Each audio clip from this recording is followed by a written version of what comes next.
Malala Yousafzai, early life.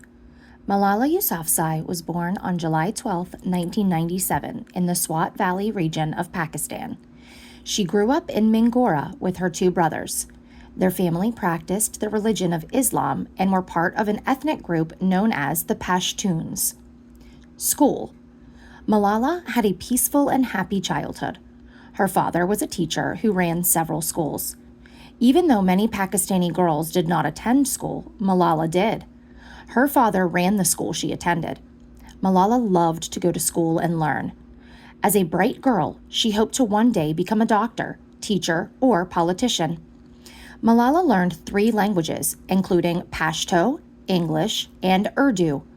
Her father was encouraging, telling her she could accomplish anything. Taliban. When Malala was around 10 years old, the Taliban started to take over the region in which she lived. They were strict Muslims who demanded all people follow Islamic Sharia law. They felt women should stay at home. If they left the home, they were forced to wear a burqa. This garment covers the body, head, and face. They had to be accompanied by a male relative. The Taliban began enforcing new laws as they gained more control. Women could not vote or have jobs. They were not allowed to dance, watch television or movies, or listen to music. The Taliban eventually demanded the girls' schools be shut down. The ones that were not shut down were either burned or destroyed. Activism. Malala's father took her to a press club on September 1st, 2008, when she was only 11 years old, to protest the school closings.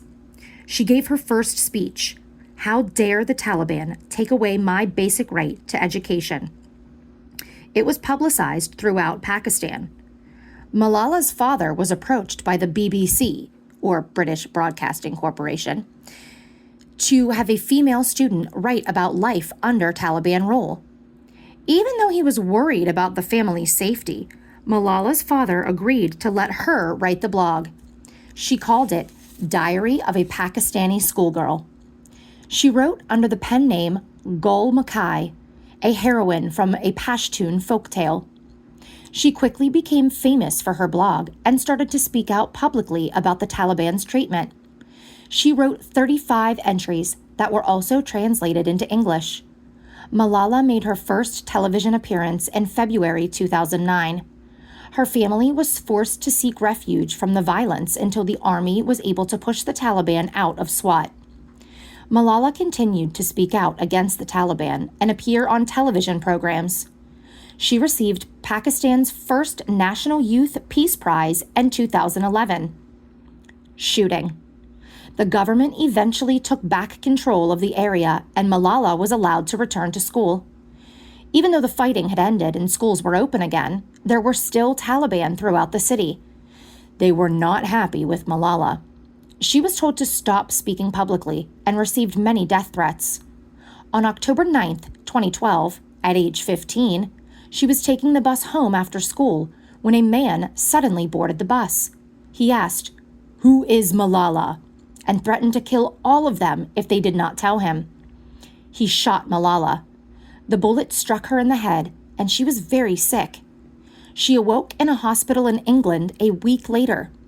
Doctors were unsure if she would survive or have brain damage. However, she survived after a number of surgeries. She returned to school only 6 months later. However, she did not return to Pakistan to visit for 5 more years. Perseverance. Being shot did not stop Malala.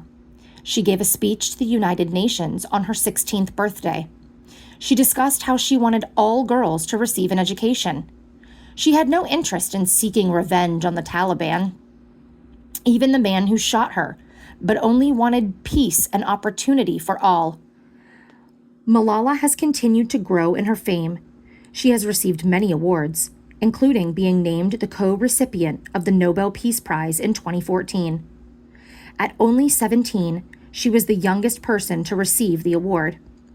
In addition, she wrote a best-selling book, I Am Malala, in 2013. The United Nations declared July 12th as World Malala Day. Malala continues to fight for everyone to attend school. The Malala Fund raises money for schools. She celebrated her 18th birthday in 2015 by opening a school for Syrian refugee girls in Lebanon.